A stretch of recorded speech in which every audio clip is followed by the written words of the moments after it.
what the outcome was, right? You know why you were doing it. You didn't know how. None of you knew how. And all of you figured out the how, which is really, I always tell people, it's the tyranny of how that keeps people from doing things. If you know what you want with such precision and with enough certainty, you've got strong enough reasons, you find the way. But let's talk about how Airbnb started. Will you share some stories? Start with, if you would, the dilemma you found yourself in and losing a roommate and how this came about. Oh my goodness. Well, as you saw, our mission is to create community so that anyone can belong anywhere. So that when you travel anywhere in the world, you can move from feeling like an outsider to feeling like an insider. And we do that through great design, through community and the guest-host relationship, and the platform that offers homes anywhere you travel in 191 countries. Yes. So where we are today started with very humble beginnings. It was October of 2007, and I convinced my friend from college, Brian Chesky, to move from Los Angeles to San Francisco. I had this premonition that if you ever put us in the same room, we could create something big together. We had proved that on campus, and now as out in the real world, I really wanted to find out what we could do. So he moves to San Francisco. We both quit our jobs at the same time, and there's all this excitement in the air of what are we going to come up with? What could we possibly create? And all of a sudden, this letter comes in the mail from the landlord. And I'll never forget what it says. It says, "Dear Joe, your rent is now 25% higher." So I go to Brian and we run to our online bank accounts, and suddenly we look and see that we have a math problem. The rent went like this and our paychecks went like this. We have literally just a few weeks to figure out how to save our apartment. So we put our thinking caps on and we came up with a bunch of harebrained ideas. And one day I'm sitting in the living room and I'm looking at the website for a design conference coming to San Francisco. And on the webpage it says, all hotels sold out. I'm thinking, man, that's a bummer. You know, people come in last minute. And I look up around the living room and I think, we have all this extra space. What if we just hosted people during the conference who need a place to stay? So I pull an airbed out of the closet, blow it up, send a note to Brian, say, "Hey, Brian, what do you think about this?" He loved it. And together we said, well, let's think about a whole experience. We could host 3 designers. We could go get 2 more airbeds and actually cook breakfast for the guests, pick them up from the airport, give them a subway pass in San Francisco, maybe a map to the city. And before we knew it, in about a week or so, we had this concept that was not a bed and breakfast. This was an airbed and breakfast. That's awesome. That's really awesome. So we make this website in just a week or so. We put it out there, and nobody knew it existed, first of all. So I'll remember one night we went to bed and we emailed all of the blogs covering this big conference. I'd never gotten press before. None of us, neither Brian or I, had ever gotten any publicity. The next morning we wake up, and we are literally on the top of all these very well-read design blogs. It felt like Christmas morning. Like you wake up and you come down and oh my God, literally the headlines were like, need a place to crash? Network in your jams at Brian and Joe's San Francisco loft at the Air Bed and Breakfast. It literally went from this like kind of just idea to suddenly people are talking about it on these international blogs in a matter of like 2 weeks. Wow. So we had people contacting us from around the world. People sent us their resumes, their design portfolios. One guy tracked down my cell phone number, left me a bunch of voicemails. So we ended up choosing 3 guests, Kat, Amol, and Michael. They stayed with us for a couple days, and something really special happened. The first is we got to provide hospitality to them. The second is they got to feel like they belonged in San Francisco because we took them around to our favorite restaurants. They met our friends. And the third thing is we became economically empowered as a result. We made about $1,000, and we saved our apartment. Wow. And how long, give me a hand for that start, it's incredible. Now, so you hear something like that and people's assumption is, and then it just took off from there. I assume that wasn't quite how it worked out. It took about a month or so, and then it just took off like a rocket ship. It was quite the opposite of if you build it, they will come. We built it and they didn't come. It took many, many years, and there's an old saying in the company that we launched 5 times, but nobody knew. Yeah. It was finally the 6th time that people actually picked up on it. And what was different? Or was it the accumulation? With each time we tried a path, we ran into a dead end, and we said, well, we're not quitting. Yeah. Let's just turn around, come back, and try a different approach. So to give us an example, what was one of the early approaches that didn't work? So Well, I mean, the original concept for Airbnb was airbeds for conferences. We thought the whole opportunity was people need to sleep on airbeds when they travel to conferences. And we tried it next for South by Southwest in 2008. And we had all of 2 people stay on the site. Oh my God. We thought that was where you go as a tech company to catapult into the atmosphere of the tech world, right? Twitter and Foursquare and all the other greats had started there. So we thought, this gives us our big chance. We're going to relaunch again, and it's just going to take off like a rocket ship. It did not. And so we backpedaled and said, well, maybe this is more about travel. Maybe this isn't about the event. Maybe it's just you want to travel anywhere at any time. So it was around this time that 2008, the summer, the biggest story in the summer of 2008, go back with me here for a minute, the presidential election. Barack Obama, John McCain, this was sensational. And everything was gearing up for the Democratic National Convention in Denver, Colorado. And it was so big, they had to move Obama's DNC speech from the basketball arena to Invesco Stadium to accommodate 100,000 people. The only problem is that Denver has 20,000 hotel rooms. Wow. So we thought, maybe there's a way we can ride on the coattails of all this publicity to solve this big problem. Literally, the mayor of Denver was saying they're going to open up the city parks so people could camp out. They had nowhere to put people. And so we thought, well, maybe we'll just relaunch again. Nobody knew about the other one anyway. So we'll just do it all over again. But this time we've got a big spotlight on us and maybe people will actually see it. Yeah. So we geared up and we went from 0 to 800 homes in Denver in a matter of 4 weeks. Wow. And in doing so, we started to get publicity. We started with the local bloggers in Denver. That became a local city story. They sent the ABC News to video our hosts. And when ABC does something, NBC and all the others do too. Then it became a regional story and then a national story. And we ended up doing a live interview with CNN from our living room. Brian and I are sitting next to each other with earbuds in our ear over Skype with CNN. Ended up becoming one of the most watched videos on CNN.com that day. Is that when you also end up coming up with the idea of the cereal? Is that the same time? Oh, boy. Well, you talk about that too? Because you were still trying to make ends meet, right? Well, so let's get to the cereal. We launched for the DNC, and that was a magic moment because at that point we'd helped a few hundred people stay in Denver, and the numbers shot to the roof. We went from 0 to a lot right overnight, and we thought this is our rocket ship to the moon. Yeah. However, there's not a political convention every weekend, and so things came crashing. Sales went up. Back down.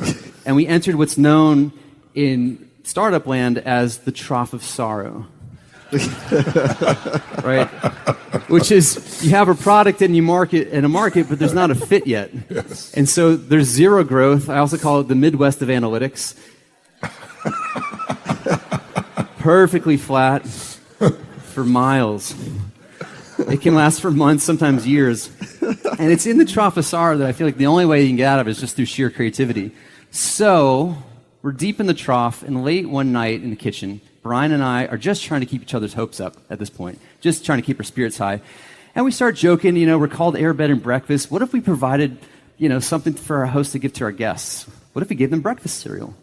And it's now October of 2008, at the height, the peak of Obama mania. And we thought, well, what if we made Obama cereal? Well, why not? That would be called Obama O's. Right? The breakfast of change. You hope. And we thought, well, we're a nonpartisan company, so we need something for McCain. Well, maybe that's Captain McCain's. He was a captain in the Navy, it turned out. And the tagline would be, a maverick in every bite. So one thing led to another, and at the time, I don't even know how we did this. We ended up making boxes of cereal. Did you design them? We did design them. The first thought was, well, let's get on the phone with cereal producers, because how do you actually make cereal? I had no idea. We're designers and tech guys. Cereal is kind of a little bit outside of our realm. So I get on the phone, I call Kellogg and General Mills. Those conversations were very short. So I changed tack and I said, well, I'll call local Bay Area cereal manufacturers. They at least listened to the pitch and politely declined. So then it was back to square one. Okay, how are we going to get cereal? Well, cereal is already at the grocery store. Maybe we'll just do that. So we designed the boxes. We found a printer, actually a RISD graduate who decided to print the boxes at no charge, given that we would pay a commission on the sale of every box. God bless him. And we decided we would just put orders up on a website called obamaos.com. And every time an order came in, we'd go to the grocery store, buy a box of cereal off the shelf, bring it back to our apartment. Put it in your box. We'd pull the bag out and we'd put it in our own Obama O's box. And but it is the best part. You charge $40 for that, right? $40 for a box of cereal. We did. So we sent we had to hot glue each one on the top, by the way. I had so many burned fingers at the end of that. Our kitchen was this production line of breakfast cereal.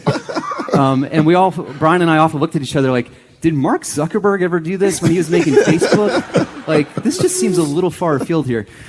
So we sent the boxes out to all the press media that we could think of.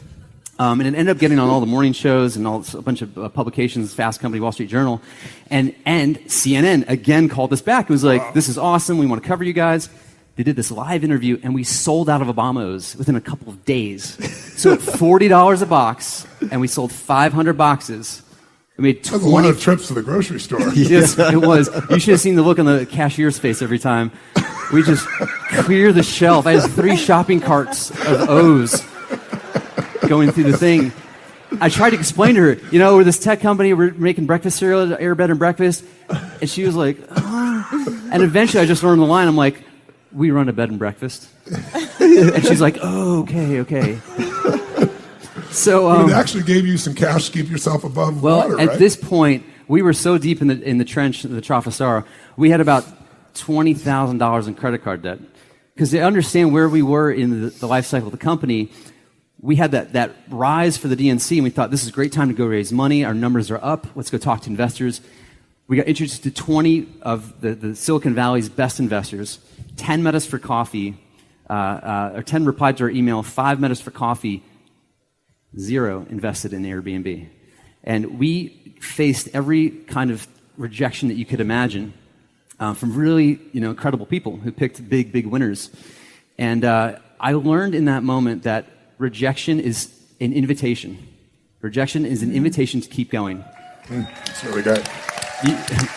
And as everyone up here knows, you can accept it or not, right? Yes. It's up to you as an entrepreneur to say, like, awesome, thanks for the invitation, I accept it, I'm going to keep going. Yeah. So here we are. We kept going to the tune of raising a round of money. We lightheartedly call it the Visa round. Though I don't think Visa knew about it. And we maxed out a bunch of credit cards. We had baseball card folders. Instead of baseball cards, we actually had credit cards in it. And I don't know if I recommend that or not. It was very high anxiety, very high stress to wake up every morning. So all this to say that we made cereal not with 0 budget, but with negative $20,000 budget. But you paid off the $20,000 with the cereal. So the cereal just got us back to 0, which was great. Let's have a hand for that. That's pretty awesome. That's pretty awesome. When you hear about various businesses initially, especially with the changes we've had in the last 20, 25 years of the web, is, a lot of things just sound crazy in the beginning, like you can't. And part of that is like, whether it be shoes or glasses, I need to have an experience of it, right? And you're asking people to have a stranger come stay in their home that they don't know, could be psychotic, right? Or the people I'm going to know could be psychotic. I can see how investors might hesitate before you prove that. But let's just talk about trust, because what all 3 of you have done, and what I attempt to do, and I think all great entrepreneurs are really doing, is finding a way to add more value so consistently that it isn't just a sales pitch, that these people will deliver for me consistently, and it builds that trust, and that's what builds raving fans. How do you build trust to connect people who don't know each other, and where we as a society are constantly taught, don't trust a stranger, but invite them in your house and sleep with them, or something like that? You're exactly right. I mean, all those conversations. Was that the biggest obstacle? What was that outside of Well, economics? Our biggest obstacle was a bias that we've all been taught since we were kids. Yes. That strangers equal danger. Perfect. Perfect description. We had to overcome... Someone likes danger out there, clearly. So, I mean, we had to overcome not only marketplace dynamics and all the points of a startup, but we also had to figure out how to overcome an age-old bias that's been ingrained in all of us. And the only way, that I can sum it up is that because there were other companies like ours in 2008. We weren't the only people out there. So besides... That was a question I want to ask. Were you first online selling glasses? We weren't the very first. You weren't the very first. Okay, cool. We were the only ones to get scale, though. Okay, got it. Go ahead, I'm so sorry. Well, no. We had, there was many competitors, many players at our same level. And so it begs the question, luck and timing aside, which there's plenty, why did ours eventually take off? And I look back and I think, all things being equal, what we fell back on is design. That was our background, right? That's what we knew, like how to design an experience. And when I say design, I want to clarify that because it's not the look and feel of something. It's the whole experience. It's the whole end-to-end experience, what you get so well. Yeah. And so we just applied the same way that you think about, a SoulCycle experience or Warby Parker retail experience. We thought, well, what's the end-to-end experience that we want for our guests and for our hosts? Yes. And through that, how do we find where trust is the lowest and inject that with personality, inject that with reputation, inject that with good design? Yes. Tell us some of the ways you did that. How did you, first of all, reputation management was a huge part of it. Yes, give a hand for sure. Yeah. How did you break through that barrier? What were the steps that you guys took to get it where people all over the world, 1 million people, were willing to go and stay in people's homes on New Year's? Not bad.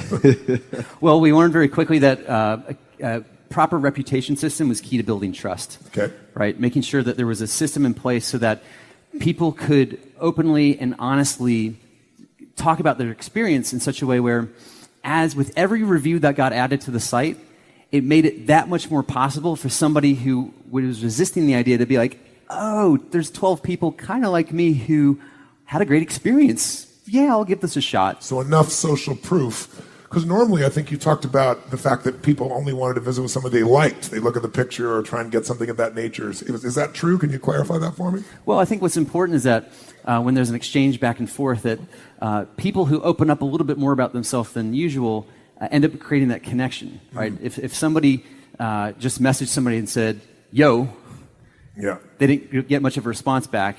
And actually what we've learned through the data that is if they message with a really long rambling thing like, oh, let me tell you about the issues I have with my mother. People I want to come stay at your house. Also didn't reply. There's that kind of like sweet spot of exchange of like, hey, love the art on your walls. I'm coming for vacation with my family. Yeah. So finding that sweet spot and helping coach people as they're moving through our system to how to communicate with each other. What once you figured out the reputation management, was that enough to break down that entire concern or fear, or did you have to do other things in the design? I wish. Yeah, the first 4 years of the company were pretty dismal. A lot of people don't know that. Maybe they look at the company and say, wow, what an overnight success it was. We've been doing this for over 9 years now. And the first 3 to 4 years were absolutely just some of the most difficult, most painful years of my entire life, trying to figure these dynamics out of how do you make it comfortable to say yes to letting a stranger in your home. So I'd say another principle that we had, that we employed through design, was the principles of fun and friendly. How do we make sure that our design language, our copy, even our colors, the typography, every nuance and detail communicate a sense of fun and friendliness? Right? We couldn't sit next to somebody and be like, well, of course you can trust this. We've had this many thousands of people do it. It works for these different reasons. We need to design to fill our shoes and actually communicate that on our behalf. All three of you have really worked on design as a competitive edge. I mean, certainly designing the environments in SoulCycle, obviously the glasses. And is design really a giant competitive edge in any business, or was it in just your businesses from your perspective? I'm asking you. I know what the answer is going to be. But tell us a little bit. Tell us a little bit more about design so that someone who maybe isn't thinking in your light can think about, how can I design a greater experience for my clients? How do you think about it? I think design is a consideration for the end customer. right? At every moment, not just at the website moment or the time you open the door to the store. It's really like, you take like a water bottle here. Let me grab this real quick. So like, design isn't just the water bottle. Design is thinking about, okay, what's someone's first experience when they hear the name of this brand? How do I want to design that? What's their experience in the store when they see this on the shelf for the first time? What's their experience when they get home and that first sound that happens when I click the lid? What's the first experience where I taste what the product is like? Going through the whole cycle, what's the experience of where this goes after its life? How does this make sure it fits back into an ecosystem materially? And design is considering all of those moments along the way. Very much like you did for the cushions you described to us earlier, like looking at every stage. You kind of observe what they really do and then make your modifications from that if there needs to be modifications for them to become more excited about it. Tell us about capital and expanding the business. I mean, here you are, you have a $30 billion valuation. I think Marriott has got a $20 billion valuation. They're around 104, 105 years, you're around 9 years. You don't have any hotel rooms. You and I were talking offline, you were saying, we don't compare ourselves to hotels. Tell us about capital and tell us about why are you not a hotel? What's the difference? What is the real pull from your perspective? You've alluded to it, but I'd love to hear it even more explicitly. Well, I think, we consider ourselves a part of what's called the sharing economy. And Yes. There's been a lot of definitions of what that means. I'll define it for you here, which is, to me, the sharing economy is commerce with the promise of human connection. I love that. If you called it... Yeah, that deserves a hand for sure. Thanks. I think if you called it the rental economy, it would be incomplete because people share something about themselves, right? And we have got plenty of stories to back that up about how people go above and beyond to make sure that you feel welcome when you're in their home. So for us, the thing about our company is that it's not actually a new idea. Because if you go back a couple of generations and you ask your grandparents how they traveled when they were kids, Yes. they wouldn't tell you hotels. Yes. They tell you a modern farmhouses, experience, yeah. bed and breakfast, inns, Yeah. staying with people in their homes. Yes. So we like to think that all we've done is bring the way that people used to travel back using technology. And when it comes to financing that, the power of the internet is insane in that you can reach so many people so quickly. And for a travel company, that's incredibly important for us to be everywhere all at once. If you put up a search bar, you better have products on the shelf when people go and search for a city. Right. So for us, expansion and growth very quickly was absolutely important, not just for the sake of growth, but to make sure we had community all over the world. So when you want to travel somewhere, we had options for you. And part of the beauty is the experience of someone taking you through their hometown. Like you described that. You took them to your friends. You took them to the local bar. They aren't, as your ad describes, right? You're not going and traveling there. You're going and experiencing it there. But there've got to be some hiccups along the way with the number of people that you're dealing with. How do you deal with the crazy-ass host? How do you deal with the crazy guest? I mean, it's got to happen. How often does it happen? How do you deal with it? Or what if it doesn't happen as often, why not with that many types of numbers? I'm not sure which one's real. Well, we've done right now over 130 million guest stays globally. That's incredible. That's incredible. And the number And only 129 million were really well, less than a fraction of a percent have been problematic. Wow. And Why do you think that is? I think that there's something that changes when you enter somebody's home. So you think the guests themselves, they know they're entering somebody's home, and so we all have a different set of filters? I think there's some universal principles of hospitality. No matter what culture you're in, where you are in the world, there are some sometimes ancient kind of laws of hospitality going back to Greek culture or some old Indian culture around Atiti Devo Bhava, which is the guest is God. Yes. There's Pashtunwali in Pakistan. And there's these kind of ancient codes of ethics of how to treat other people in your home that I think are still a part of us today. That's beautiful. Beautiful. Let's go for some questions. Let's start with questions here for Joe, and then we'll go for the group as a whole. How about this young lady back here? Yes, ma'am. I'm Megan Draper from Salt Lake City, Utah. Megan. Hello.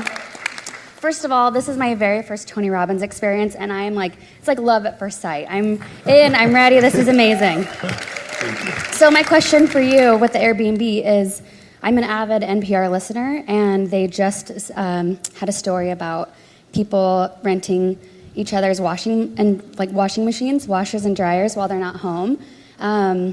So there's this huge market, it sounds like, from your experience with Airbnb being so successful, that there's a huge market for people wanting to use your stuff while you're not using it, right?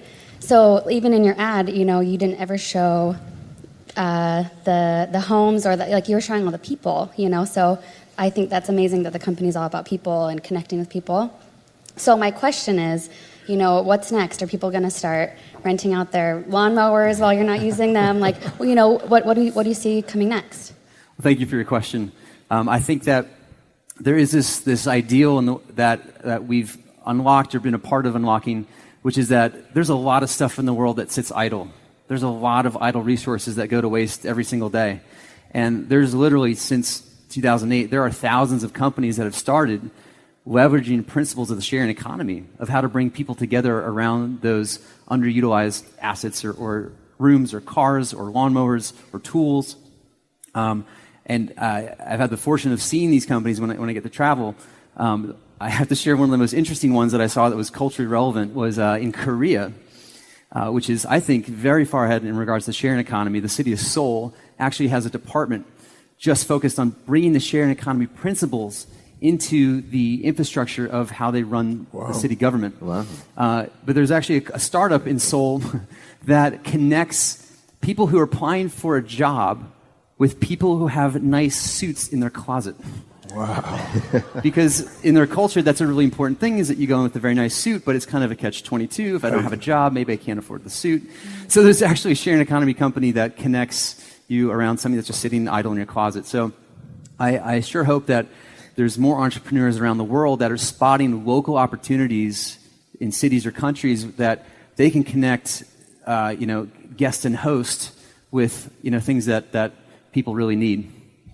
Beautiful. Thank you. All the way back in the red shirt, all the way back there. Yes, sir. Great service. Airbnb is awesome. We've used it several times. Thank you. It's actually was life-changing for somebody who we were allowing to rent one of our properties out, and she was making some money. She had cystic fibrosis. She got her lung transplant. It was really cool. Very nice. And then we got the letter in the mail from the city of Monterey saying, no, you can't do that. So that's been our experience and a big problem. How are you dealing with that, and what's the future of the regulations? It's a great question. I think there's a number of companies, in addition to ours, that have stewarded technologies or new software systems into cities or civic settings that don't move as quickly, right, as the internet or as the technology does. So there's always going to be catch-up the to Uber do. effect, right? So Sure. You've seen it them probably as much as anyone. So I think what we've learned is that when we can sit down with cities and explain what it is that we do, how it benefits the constituents of that city, and ultimately through some practical matters like tax revenue, how it actually benefits the city, they're very willing to listen. And there are a lot of cities around the world who are getting it, Paris and London, a lot of cities throughout the U.S., Asia, and Europe. So I think there's still some work to do in certain parts of the world, but like the genie's out of the bottle. This is an idea whose time has come. 130 million people have said yes. I don't think we're going back to the way that it was. So what's important to us is that we work collaboratively with cities to help them understand and then figure out some of the details together. Great. One more for here. Yes, ma'am. Right here in the black. Thank you. Thank you so much. First of all, I'm a big fan of all of you, especially you, because I'm also from San Francisco in tech. So I'm a user experience researcher, and I'm sure you know exactly what it is. And my background is tech and science, and the reason I'm here, this is pretty much my first exposure to business.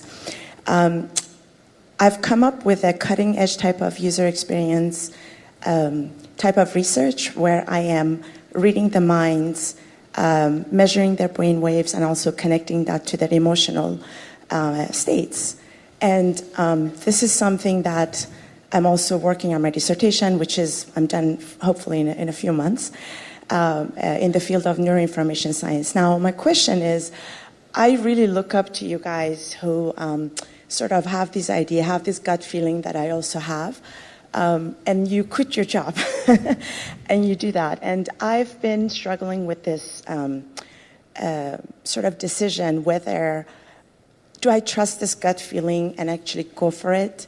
I don't need a lot of capital. All I need is a kick-ass laptop. Everything else is in my own head. And I've established the whole research plan, everything, and also the data analysis of the neuroscience path. And I know that there's a market for it because when I give talks, people are very responsive. But a part of me is also has this insecurity thinking, well, I really don't know much about a business. And also, I'm more of an artist that we did a practice here. We were with either artists or, and I'm that. So how did you took that sort of big step to actually quit your job and do that? Because I think that's huge. That's totally laudable. I mean, I love that. But I just feel insecure, knowing in my gut feeling that this is an idea and there is a market for it. Because also we've talked a lot about user research and all that, and I'm actually going to give businesses their emotional states. I'm actually going to read their minds and tell them what's going on. But to really take that big leap, big step, I guess, if you could speak to that, that would be awesome. And it'd be nice to hear from all three of you if you're willing to share. Sure, it's a brilliant question, and it's never easy. Like, it's never like, cool, let's do this. Now's the time. I have no insecurities about this. Let's just do this. Like, said no one ever. Like, of course, there's all kinds of doubts, and oh my God, like, what if? At a certain point, I think that there wasn't like this kind of like one moment of like, oh shit, this is going to happen. I think it was a sequence of moments. And looking back before, I quit my job, I could look back and tell you all the things that I did that were like baby steps, like practicing that, like doing something risky, like getting outside my comfort zone, like finding different ways to kind of stretch myself and nudge myself a little bit further. So by the time it came, to make that decision, I'd sort of like tuned the muscle of like, okay, well, I looked behind me and it's like, well, there's 20 things that I did over the last year that I felt uncomfortable about, or like all those insecurities that I was kind of like, okay, I'm stepping one step at a time. It's kind of like, cool, well, that's behind me. Then this is just literally the next step. So I think looking for opportunities like in daily life to just do something that makes you uncomfortable. Whenever you get that same feeling that you're feeling right now, when you're at the checkout counter or on the phone with a friend or browsing a website, find a way to just kind of like challenge it.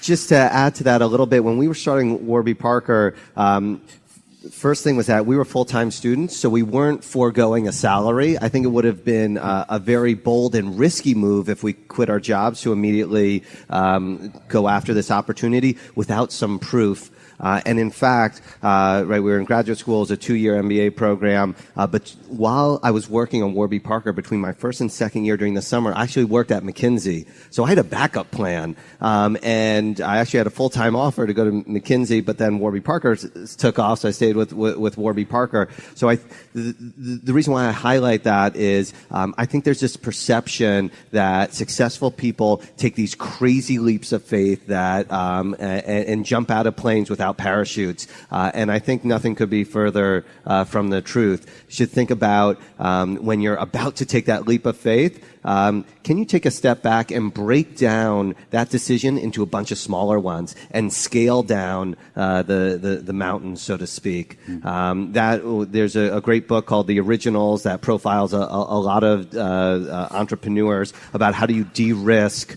certain ideas. And again, going back to our story, right? We had this idea, sell glasses online. We did a bunch of customer research before we started investing money in it. Then we sort of said, we're going to invest this amount. What do we need to continue to invest more money and time into this idea? And I break it down into a process like that. It's also like we talked about the other day about the greatest investors in the world are obsessed with asymmetrical risk reward. they're not going out and taking giant risks. The 50 billionaires that I interviewed, virtually maybe 2 of them did something of that nature. 48 of them were all saying, how do I take the least amount of risk for the greatest reward? Which if you listen and watch all these heads bouncing here, that really is the secret. Because taking too many large risks, no matter who you are, you're going to find yourself in a challenge. Even Richard Branson's a dear friend of mine, and Richard is one of the most crazy human beings in the world, taking giant risks with his life, but not in business. He'll take it with his life. He'll get in a balloon. He'll do anything, right? He was not a few weeks ago, he's mountain biking, almost got killed. He's just crazy as hell. But his first question in business is, how do we protect the downside? Always. He was sharing with me that when he built Virgin, which he just sold Virgin America, by the way, to Alaska Airlines, I guess, in the last week or 2 here.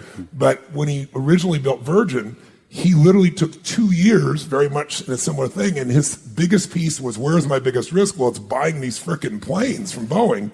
So he literally took 2 years and negotiated a deal that if in the first 3 years he went out of business, he could return the planes and have no limitation, no cost, no liability. So no downside, only upside. And that mindset is probably the smartest mindset I've found economically, and business is economics as much as is our emotion and our psyche and the people. It's also the financial structure to make sense that's there too. Did you want to add anything to this as well? I would just want to echo what Neil said. You know, when I started working with SoulCycle, I had a full-time gig over at Equinox, and I was so in love with it, and I was so passionate about the opportunity. I was figuring out a way to do both. And I think what Neil said is really smart. You've got sort of one plan, and it sounds like you're so passionate and you're so clear on where the opportunity is. How can you kind of work your way along both, and then figuring out what those checkpoints are of where you sort of, you know, you go in and like I went in and I just said, that's it.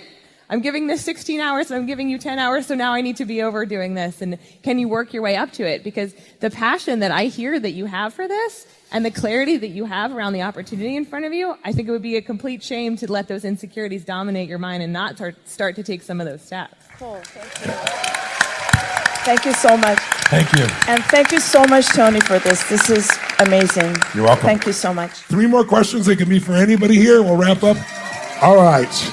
Yes, sir. Right here. So I have a question with Airbnb. I'm kind of dealing with a app-based platform myself where I've got 2 groups of people, professional athletes and trainers and the end users. And one of the things that we're dealing with is quality control. You know, being that, you know, Airbnb is about renting out the, you know, the rooms and whatnot, the design aspect is one of the most critical thing as the end user. So being that you can't be at all the places, how do you really monitor that the ones that are uploading the photos and, you know, making sure that everything's in frame and, you know, it looks great and it's appealing? How, you know, as a CEO, how do you monitor that with all the, you know, the photos coming in to the platform? Yeah, that's a great question, especially when you have to do this in 191 countries and all those different cultures and cities. We learned a couple of things. The first was we created hospitality standards. So creating the 9 standards, and I wouldn't call them rules so much as I would call them guidelines of how to coach people through how to set up your house, how to welcome a guest, how to respond quickly, all these things that you need to make a marketplace work and to provide a great experience. That was a little bit more obvious. The second one was less obvious, and this came through, I think, just looking at our site in the early days and seeing how our early hosts didn't quite know how to take a great photo. Let's just say that. And so the places that we had weren't that desirable to want to even stay in. And so nobody was booking them. Surprise. And we thought, well, gee, we're design guys. I've done photography my whole life. What if we just rented a camera, went to our biggest market at the time, it was New York, and just took photos at no charge? And so we did exactly that. We went to New York, rented a camera, went door to door throughout Manhattan and Brooklyn. We'd email the host in advance and say, hey, co-founder, I'd love to come by tomorrow, and we have a professional photographer too. And then you'd knock on the door and be like, hi, I'm Joe, and I'm also the photographer. And they'd kind of be like, what's going on here? Founder photographer. We'd take these photos, and a couple of things happened. The first is that talk about building trust with your customers.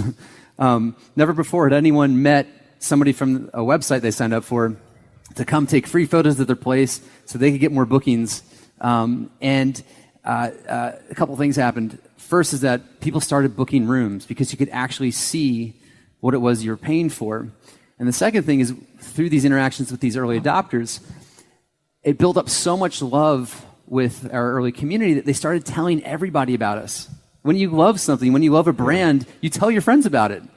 Your neighbors, your coworkers, your colleagues, and we started to see our organic growth go up in New York.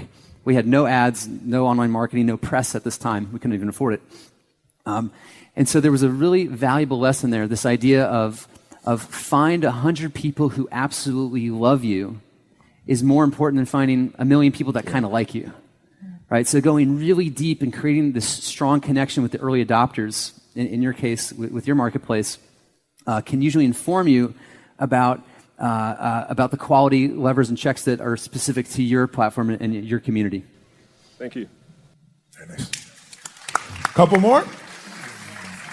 How about in this corner? Thank you. My name is Puneet from Pembroke Pines, Florida. And Tony, thank you for a great event, and all three of you. Thank you for coming and sharing your experiences. So first and foremost, and I think you all can answer to this, is you have created a niche in your respective markets. You have pioneered a new way of, so for Airbnb, you have created a whole new market where people are using their properties or investment properties as just to do Airbnb or rent it out and make a new income. So how do you go from there? We talked about adding value. How do you take that to the next level? And how do you guys kind of, within your own organizations, how do you try to put yourself out of business on a day-to-day basis kind of thing to fight those forces coming across, let's say a competitor or some economic change or what have you? I'd love to add to that in that same frame. What's next for all three of you? You guys have built businesses that are such incredible role models. What's next as well? Who wants to go first? I mean, for us, we've been so focused over the last few years on just opening in as many markets as we can because we can't satisfy the demand for the product with the portfolio that we have. And so for us, what I'm most excited about, we're opening our first international location in Toronto in March, which is really exciting and an unbelievably huge endeavor for our organization. I think fantastic. I see a flag over here. So we are really focused right now on our core business growth, our international growth, because we are such a young company and we know how much demand is out there. But I really challenge our team every day. I say all this all the time. We're a company of micro innovation more than we are macro innovation. So how do we up the experience every time so that riders who have been riding with us for 8 years, 9 years, who are still coming in 2 or 3 times a week, how are we evolving the experience for them? And whether that's in the actual workout and different types of training that we're doing in the room or different elements within the studio experience, we're trying to introduce 2 or 3 new things every single year so that people continue to be surprised and delighted as they're coming into the experience. Beautiful. In terms of trying to put myself out of business, so to speak, is that I'm always trying to limit the number of direct reports that I have. So that's something that I'm constantly looking at. And how can I hire somebody with more expertise in a particular area that may complement perhaps weaknesses that I have. So that's always top of mind. In terms of Warby Parker, as we think about growth, again, it's all about this holistic experience. So, right, we're a direct consumer, vertically integrated brand. So we can either go farther down the supply chain or farther up the value chain to customers. So something that's happened in the last week is that we've opened up our first optical lab. So this is light manufacturing that we're doing about an hour outside of New York City, a 34,000 square foot facility. We just opened. We're going to hire 130 people. And it's where, thank you, it's super exciting.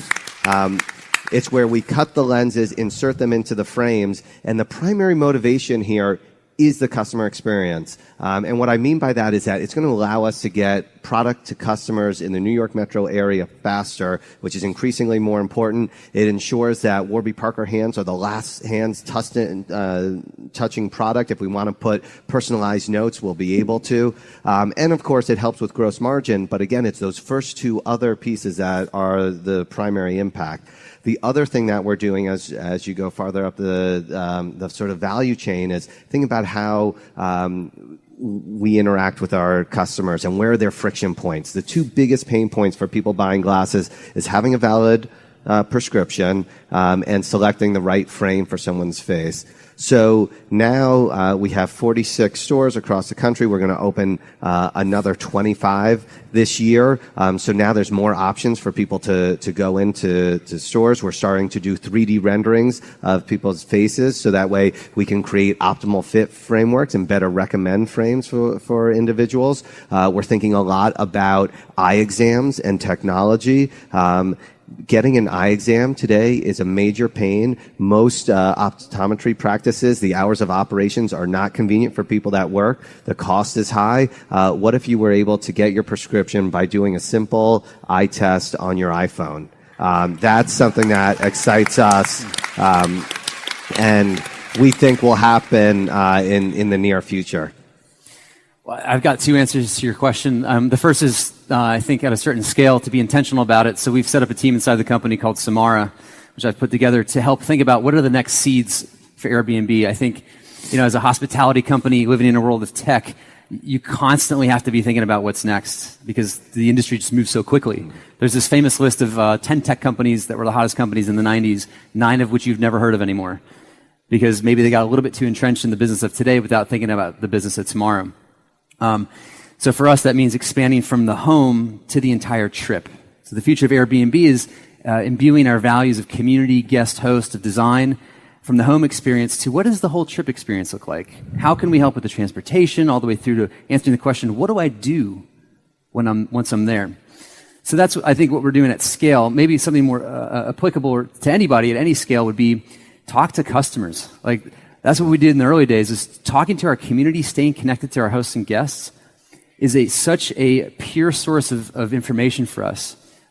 We can piece things together that we might not otherwise spot on our own, but by talking and staying connected to our community, they often tell us things that we never would have thought of. For example, we had hosts who wanted to offer experiences to guests when they traveled to a certain city. So if you go to like Park City, Utah, a host would take you skiing on trails that only the host knew about, like the locals go on. I stayed in Costa Rica one time on our site, and the host took me surfing and gave me free surf lessons because he's a retired professional surfer. And so we sort of saw like how hosts were wanting to offer these experiences, but there was no way to actually organize it. They were kind of putting it in the listing of their home. It was very hard. So eventually we've pulled it out now, and there's a whole new service of just around experiences. And that really, the lineage of that goes back to listening to our community. If you think about it, there's two businesses you've always got to be managing, the business you're in and the business you're becoming. If you're only managing the business you're in, there's no future and you're going to get eclipsed by somebody who innovates. If you manage the business you want to be and you don't manage the business you're in, you're going to have a cash flow problem. And I really think all businesses have to be thinking about that constantly to be able to grow and achieve.